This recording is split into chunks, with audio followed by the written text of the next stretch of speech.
Good morning. আজ হলো 1 October, ঘড়ির কাঁটা সকাল 6:08 ঘরে। উঠেছি অনেকক্ষণ আগে। পুবু কলেজে যাবে বলে রেডি হতে গেল। এখন ওর সঙ্গে সঙ্গে আমাকে ওর নতুন রুটিন ফলো করতে হবে। গতকাল ইন্দ্র অনেক সকালবেলা উঠে পড়েছে। আজকে কি টের পায়নি যে সকাল হয়ে গেছে, মেয়েকে শ্রীরামপুর স্টেশন পর্যন্ত দিয়ে আসতে হবে? হ্যাঁ মা, হ্যাঁ বাবাকেই তো ডাকতে এসেছি। এই কি গো, টের পাওনি? উঠে পড়ো। শ্রীরামপুর স্টেশন থেকে 7:15 ট্রেন ধরতে হবে। তারপরে মেট্রোতে চেপে যেখানে যাবে সেখান থেকে কলেজের বাস পাবে। কিন্তু বাড়ি থেকে ঠিক টাইমে না বেরোলে না সব কিছুর গন্ডগোল হয়ে যাবে। আর অনেক দিন পর এরকম সকাল সকাল ঘুম থেকে উঠছি তো দেখুন চারপাশটা কেমন শান্ত, না গাড়ির আওয়াজ, না মানুষের হট্টগোল। যাই বলুন, সকালের দিকটা বড় শান্তির। বিছানাপাট গুছিয়ে নিয়েছি। এই নাইটিটা পরে রাতে ঘুমিয়েছিলাম, সেটা ছেড়ে এই নাইটিটা পরলাম। তবুকে ছাতু খুলে দিতে হবে। যতক্ষণ না রাতের নাইটিটা ছাড়তে পারছি ততক্ষণ মনে হবে যে স্নান না করে কোনো কিছুতে হাত দিতে পারবো না, কোনো কিছুতে হাত দিতে পারবো না। মেয়েটা এই সকালে ছাতু খেয়ে বেরোবে, কখন আসবে না আসবে তার কোনো ঠিক নেই। কালকে ওরিয়েন্টেশন ছিল, কলেজ সম্পর্কে ওদের বুঝিয়েছে কি পড়ানো হবে না হবে এই সমস্ত কিছু। কালকে ক্লাস হয়নি, আজকে ক্লাস হবে। বলে মা এত ঘুরিয়েছে বাসে করে, এদিক ওদিক সেদিক, পুরো হয়রান হয়ে গেছি। তারপর বাস চলে গেছে অন্য রুটে। কালকে কি গরম পড়েছিল, গরম ফুল হাতা জামা প্যান্ট পরে অতক্ষণ যাবত। স্কুল ড্রেস পরার অভ্যাস তো প্রায় অনেকদিন যাবত চলে গেছে, তাই না? কিন্তু আজকে ক্লাস হবে, ওই 6টা 6:30টার মধ্যে বাড়ি চলে আসতে পারবে। যাক বাবা, আজকে গেলে আবার কবে যেতে হবে না হবে তার কোনো ঠিক নেই। প্রত্যেক দিন তো আর কলেজ হবে না, না একদিন বাদে একদিন কিংবা 2-3 দিন বাদে একদিন এরকম ভাবে। ইন্দ্রকেও ছাতু গুলে দিই। জানি না আজকে ইন্দ্র পুবুকে কতটুকু দিয়ে আসবে। হাওড়া স্টেশন অবধি দিয়ে আসবে না শ্রীরামপুর স্টেশনে ট্রেন ধরিয়ে দেবে। সব তো বাসন কোসন এঁঠোর মধ্যে গো। পুপু এত সকাল সকাল এর থেকে ভারী কিছু খেয়ে বেরোতে পারবে না। এমনি খাওয়া দাওয়া কম, মেরে পিঠে ধরে খাওয়াতে হয়। 7:15 ট্রেনটা ধরতে পারবো আমি? হ্যাঁ রে বাবা, পারবি। এত হুটোপাটি করিস না, না পেলে না পাবি। যাওয়ার পথে কলেজের বাস না পেলে কি হবে, টোটো অটো করে চলে যাবি, কিন্তু ফেরার পথে বাসটা লাগবে। ওদের কলেজের যে বাসটা ফেরার পথে কলেজ খালি করে বাচ্চা কাচ্চা তুলে তারপরেই নিয়ে আসে, মেট্রো স্টেশন পর্যন্ত দিয়ে যায়। কালকেও তাই করেছে, এটাই যা নিশ্চিন্ত। খারাপ ছিল, এমনি শরীর ঠিক আছে, পায়ের অবস্থা খারাপ। হ্যাঁ, সবারই ওই ক্লান্ত কেউ নয়, পায়ের অবস্থা খারাপ। নতুন জুতো কি যে ভালো লাগছে ড্রেসটা পরে, দারুণ লাগছে। হ্যাঁ, খুব ভালো। একবার একটা মেয়ে দেখি যাচ্ছে মেট্রো করে, ওকে দেখেই মনে হচ্ছে যে ও পরে ইয়েতে। ও সাহস পাচ্ছে না, আমরাও ওর মধ্যে কথা বলছি না যে করবে। মেট্রোতে নেমে বলছে, আমি না মনে হচ্ছিল যে আমারও মনেই হচ্ছে সবাই সবার সঙ্গে বন্ধুত্ব করে নিবি, ওর সাথে কথা বলি। কেউ লজ্জা পেলে তুই ডেকে কথা বলে নিবি। সবাই যদি, হ্যাঁ টাটা মা, টাটা টাটা, ভালোভাবে যেও, হুটোপাটি করার কিচ্ছু নেই। হাতে অনেকটাই সময় রয়েছে, তাই ভাবছি চুলের যত্ন নেব। একটু টক দই, ডিম, নারকেল তেল ফেটিয়ে চুলের মধ্যে দিয়ে রাখি আধা ঘন্টা 1 ঘন্টা। ততক্ষণে যতগুলো কাজ সারা যায় যাবে। স্নান ধান সেরে ঠাকুর পুজো দিতে যাব। আজকে ইন্দ্র ঠাকুর পুজো দেয়নি, জানে শ্রীরামপুর স্টেশন অবধি মেয়েকে পৌঁছে দেবো, তারপরে তো আড্ডা ফাড্ডা মেরে বাড়িতেই আসবো। কতক্ষণ আর সময় লাগবে বললো? 9টার মধ্যেই আমি চলে আসবো। ইন্দ্রর কথা বলছি। বাঙালির ঘরদোর যা ঝাড়ার আজকের মধ্যেই ঝেড়ে নিতে হবে। মহালয়ের পরে আর ঝ্যাঁটা ন্যাতা বালতি নিয়ে ঘরদুয়ার ঘোরা যাবে না।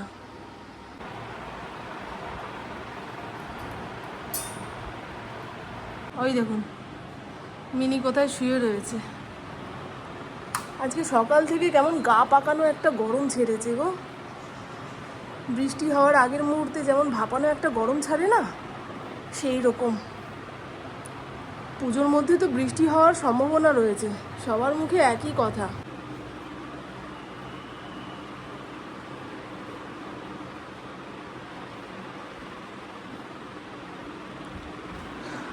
কমপ্লিট। ও মা, তোমার ঘুমে পোষায়নি?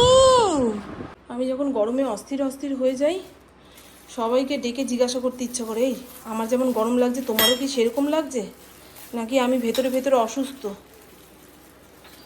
এই নারকেল তেলটা মাথায় দিলে 3-4 দিন যাবৎ চুল দিয়ে ভটকা গন্ধ ছাড়ে। পুরোটা লাগবে?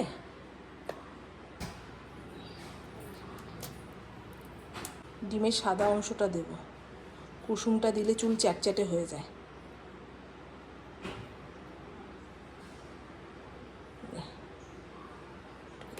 বাবুকে ছাতুর ঘোল বানিয়ে দিয়েছিলাম, অর্ধেক লেবু রয়েছে, সেটাও দিয়ে দেবো। আর দেবো অনেকটা পরিমাণে তেল। কিছুদিন যাবৎ আমার চুলটা না পুরো খড়খড়ে হয়ে গেছে, চুলের ভেতরে আঙুল চালানো যাচ্ছে না, এতটাই খারাপ অবস্থা। পুজোর আগ দিয়ে একটু রূপচর্চা না করলে কি আর দুর্গাপুজো সেলিব্রেট করা যায় বলুন তো বন্ধু? আজকে শুধু ওপরের ঘরটা মুছবো, নিচের ঘরটা ঝাড়ু দিয়ে রাখবো। প্রত্যেক দিন দুটো ঘর একসঙ্গে মোছা যায় না, হেভি চাপ পড়ে যায়। হয়ে গিয়া চলেন। হেয়ার প্যাকটা বানানোর পরে দেখলাম জিনিসটা ট্যালট্যালে হয়ে গেছে। দেখুন না, কিছুক্ষণ পরেই চুয়াবে। আর বেশিক্ষণ রাখবো না বাবা। পুজোর আগ দিয়ে ঠান্ডা লাগা, সর্দি, কাশি এই সমস্ত বেড়ে যায়, তাই না? তারপরে যা ঘেমো গরম দিয়েছে বাবা। এই বাস্কেটের নিচে চাকা লাগানো রয়েছে, তাই এদিক ওদিক নিয়ে যেতে সুবিধা। কিন্তু নিচের ঘরের বাস্কেটটা হাতে ধরে তুলে নিয়ে না গেলে সে আর সরতে চায় না, নড়তে চায় না, বুঝছো?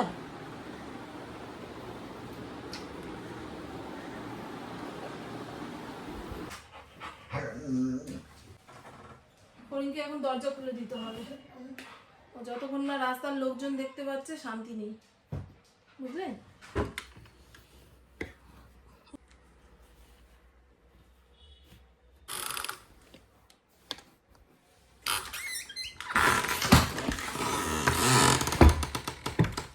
আওয়াজ দেখছেন? স্নান ধান করে রেডি হয়ে নিয়েছি, এবারে ঠাকুর ঘরে যাব আর টেনশন করব। এই মনে হয় সুজাতা আসলো, ডোরবেল বাজলো, আমাকে এতগুলো সিঁড়ি বেয়ে নেমে দুয়ার খুলে দিতে হবে, তারপরে বাসনের গামলা নেবে। এই বাসনের গামলা আমি নিচু হয়ে নিতে পারি না, ইন্দ্র বের করে দিলে তবেই ঠিক হয়। আর কি বলবো, কাকে দোষ দেবো বলুন তো? আমি যখন কোনো কথা একবারের বেশি 4 বার বলবো, ভাববেন সেটা নিয়ে টেনশন করছি। ওকে বলেছে তুই কলেজে পৌঁছে আমাকে ফোন করিস, আমি কিন্তু ফোন করতে পারবো না। আসলে রাস্তাঘাটে আমার ফোন আসলে আমি বিরক্ত হয়ে যাই, মানে হুটোপাটি লেগে যায়, অস্থির হয়ে যায়। আমি অন্যের ক্ষেত্রেও সেটা ভাবি যে আমার ফোন আসার সঙ্গে সঙ্গে মেয়ে যদি রাস্তাঘাট এদিক ওদিক না দেখে বের করতে যায়, কি থেকে কি হবে না হবে, বুঝলেন তো? বুঝলেন? এই পাশের জানলা দিয়ে দেখা যাচ্ছে যে কি গনগনে রোদ উঠেছে। রাস্তাঘাটে বেরিয়ে যারা কাজ করবে তাদের অবস্থা খারাপ। কিন্তু আকাশটা তো শরতের আকাশ বলে মনে হচ্ছে না। হ্যাঁ, কালকে মহালয়া, আজকেও যদি আকাশের হাল এরকম থাকে তাহলে মানুষের মনে পুজো আসবে কি করে বলুন তো? পদ্ম গাছে 2টো পদ্ম হয়েছে, এগুলোকে কি পদ্ম বলে জানি না, কিন্তু রংটা যে কি সুন্দর দেখেছেন? এই পদ্মের পাপড়িগুলো একটু মুড়িয়ে গেছে, অতিরিক্ত রোদে মনে হয় এরকম হয়ে গেল। সে যাই হোক, চলুন আগে গাছগুলোতে জল দিয়ে নিই। এই দোপাটি ফুলের কালারটা দারুণ হবে, গোলাপি গোলাপি। আমার গোলাপি কিংবা লাল গোছের যে কোনো ফুল খুব ভালো লাগে। যেদিন ঠাকুর ঘর দেখাই না, ছাদ বাগান দেখাই না, আপনারা কমেন্ট করেন কি হলো মামন, আজকে তো ছাদ বাগান দেখালে না, আজকে তোমার ঠাকুর ঘরটা দেখালে না?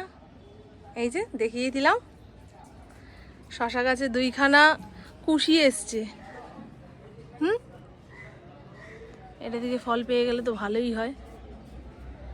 আমি 3-4 দিন পরে ছাদ বাগানে আসলাম। বৃষ্টির জন্য গাছে জল দিতে আসতে হয়নি, আর যেদিন গাছে জল দিতে হবে বলে মনে হয়েছে ইন্দ্র এসে দিয়ে গেছে। এখন আমার থেকে ইন্দ্রর বেশি উৎসাহ।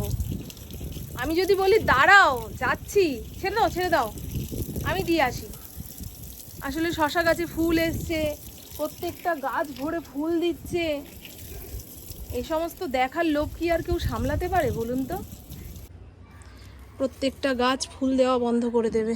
এরপরে আসবে গাঁদা ফুলের সিজন। ইন্দ্র চলে এসছে, গেট খোলার আওয়াজ পেলাম। যাক, শান্তিতে আধা ঘন্টা 1 ঘন্টা বসে ঠাকুর পুজো করতে পারবো। আর দেখুন বন্ধু, আমার ঘরে না অনেকগুলো ধূপদানি রয়েছে, তবে এই গ্লাসের মধ্যে ধূপ জ্বালিয়ে রাখার পরে কিছুক্ষণ বাদে আমি নিচের ঘরে ধূপটা নিয়ে যেতে পারি। আর ধূপদানির মধ্যে গুজে গাজে দিলে না চতুর্দিকে ছিটিয়ে যায়, ধূপের ছাই এদিকে ওদিকে পড়ে, বুঝতে পারলেন? আর ইন্দ্র যে শিব পুজো করে সেখানে তো ধূপদানি রয়েছেই, এই দেখুন।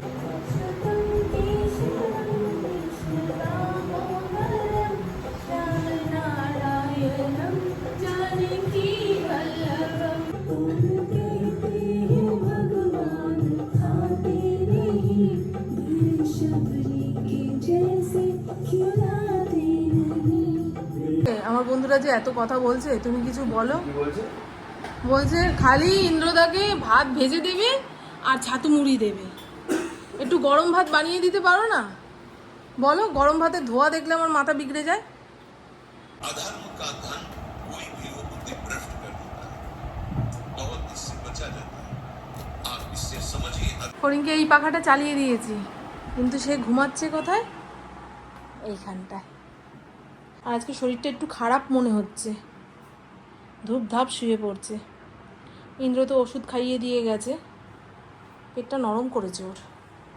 এই খাইছে রে, দেখুন তো।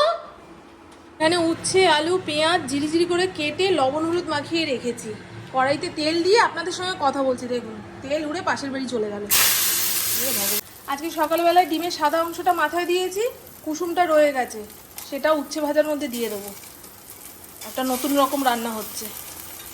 মাছের ডিম দিয়ে উচ্ছে ভাজা খেয়েছি, কিন্তু মুরগির ডিম দিয়ে এই প্রথমবার। আমার রান্না বান্না কমপ্লিট। বাঁধাকপির তরকারি, একটুখানি চিংড়ি মাছও দিয়েছিলাম। এই দেখুন, বড় বড় চিংড়ি মাছগুলোকে ছোট ছোট করে কেটে একেবারে মশলার সঙ্গে কষিয়ে দিয়ে দিয়েছি। খেতে খুব ভালো হয়েছে জানেন। এই দেখুন কতক্ষণ ধরে মজিয়ে মজিয়ে এরকম টাইট ফিট বানালাম। হয়ে গেল। এই হলো কালো জিরা ফোড়ন দিয়ে ডাল। আজকে আর টমেটো দিলাম না, প্রত্যেক দিন মুসুর ডাল বানাচ্ছি। ডিম দিয়ে উচ্ছে ভাজা। ভাতটাকে এখন লেই লেই করে মেখে দিতে হবে। আর যদি একটু শক্ত থাকে ভাতের দানা, মুখ দিয়ে খাবে আর চতুর্দিকে ছিটাবে। এই যে ছনটা মা চলে এসছে। হ্যাঁ, আজকে ভোর রাতে ঘরের মধ্যে পটি করে ফেলেছে। একবার ডাকলো, উঠলাম, টয়লেট করে আমার সঙ্গে ঘরে চলে গেল। তারপরে আবার ডাকলো, আমি ভাবছি ইন্দ্রকে হয়তো উঠতে দেখেছে কিংবা দরজা খোলার আওয়াজ পেয়েছে, সেই জন্য আমাকে ডাকছে। বুঝতে পারিনি ওর অত জোরে পটি পেয়ে গেছিল যে। তারপরে ঘুম থেকে উঠে দেখি ঘরের মধ্যে কর্ম করে রেখেছে। আসো মা, খেয়ে নাও। আগামীকাল থেকে তো বৃষ্টি হওয়ার সম্ভাবনা রয়েছে, খবরের কাগজে লিখেছে। তারপরে সুজাতার মুখে শুনলাম ইন্দ্র বলছে মহালয়া থেকে একদম লক্ষ্মী পুজো পর্যন্ত। এরকম আবার কোনোদিন হয় বলুন তো? এতদিন টানা বৃষ্টি হওয়া সম্ভব? তাহলে তো সব ভেসে যাবে। ওই প্রত্যেক দিন ছিটে ফোটা হবে, তারপরে আপানো গরম ছাড়বে। কি ভালো হাওয়া দিচ্ছে গো।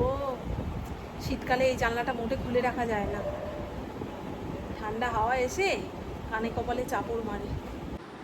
পুজোর আগে আসুক বা না আসুক, তুই দিয়ে রেখে দে। দেখো আমি ইধার কাজ বলে তাহলে তুমি পরে নাও, তোমার কোমরে হয়ে যাবে। কার কলেজ যাচ্ছে? এম বাজার থেকে কত কি কেনাকাটা করেছে যে একখানা বেড কভার ফ্রি পেয়েছে। তুমিও গেছিলে? না না, নিজেই ট্র্যাকসুট কিনতে গেছে আর দিয়েছে তো। শুধু একটা ট্র্যাকস্যুট কেনাতে তোমাকে বেড কভার দিয়ে দিল। বাবা, আমরাও তাহলে একটা ট্র্যাকস্যুট কিনে নিয়ে আসবো। হ্যাঁ মা, চা করবো তো। কালকে প্রত্যেকটা বাঙালি মহালয়া চালিয়ে দিয়ে নাক ডেকে ঘুমাবে, আর শেষ হওয়ার পরে এই আমাকে ডাকলে না, এই আমাকে ডাকলে না। আমার চুলগুলোর কি অবস্থা, আজকে শ্যাম্পু করেছি না, মাথায় একটুখানি তেল সাপটে নিলে চুলটা নেতিয়ে যেত। আমার কথা আটকে যাচ্ছে জানেন। ও বাবা ও বাবা ও বাবা, ছানা দিলে নাকি? আজকে দিও না। এই আঙুলের নখটা পুরো ভেঙে গেল। ভাবলাম পুজোতে সুন্দর একটা নেল পলিশ পরবো, বুবুকে বললামও এর পরের দিন গেলে একটা ভালো নেল পলিশ কিনবো। নখটাই ভেঙে গেল। এই মা, কি হয়েছে দেখুন, নতুন জুতো পরার ফল। কিছু নেই আমার আর। আবার কবে, পুজোর পরে নাকি? দেখছি, ও, আপাতত কাল পরশু যাবো না। আজকে দুপুরবেলায় যে কি মেঘ ডাকছে, গুড়ুম গুড়ুম, তাই না মা? ফড়িং আমার পাশে চুপটি করে শুয়েছিল, মেঘ ডাকার আওয়াজে ভয় পায় তো। শরীরটা ঠিক হয়েছে? ফড়িংয়ের শরীর ঠিক হয়ে গেছে। আর পুপু ওর বন্ধুর সঙ্গে কথা বলছে। এরপরে আমার কাজকর্ম বলতে কিচ্ছু নেই, দুপুরের যেটুকু রান্না বান্না সেটুকু দিয়েই রাত কেটে যাবে। আর দেখুন, আমরা আমাদের জন্য কেনাকাটা করে আনি। আপনারা হয়তো ভাবতে পারেন যে ইন্দ্রদার জন্য তো কখনো কিছু কেনো না। ইন্দ্রদার নিজের জন্য যা কিনতে পারে, এই দেখুন এত কেনাকাটা করেছে যে বেড কভার ফ্রি পাওয়া গেছে। তাহলে বুঝতেই পারছেন। এই যে জামা কাপড় ওয়ার্ড্রবে তুলে দিয়েছে, দেখানোরও প্রয়োজন নেই ওর। সে যাই হোক, চলুন বন্ধু, আমার বকবক আজকের মতন এইটুকুই। আপনারা সবাই খুব খুব খুব ভালো থাকবেন, নিজের শরীরে খেয়াল রাখবেন, সুস্থ থাকবেন, আর অল টাইম স্মাইল করতে হবে। টাটা, খুব ভালো থাকবেন।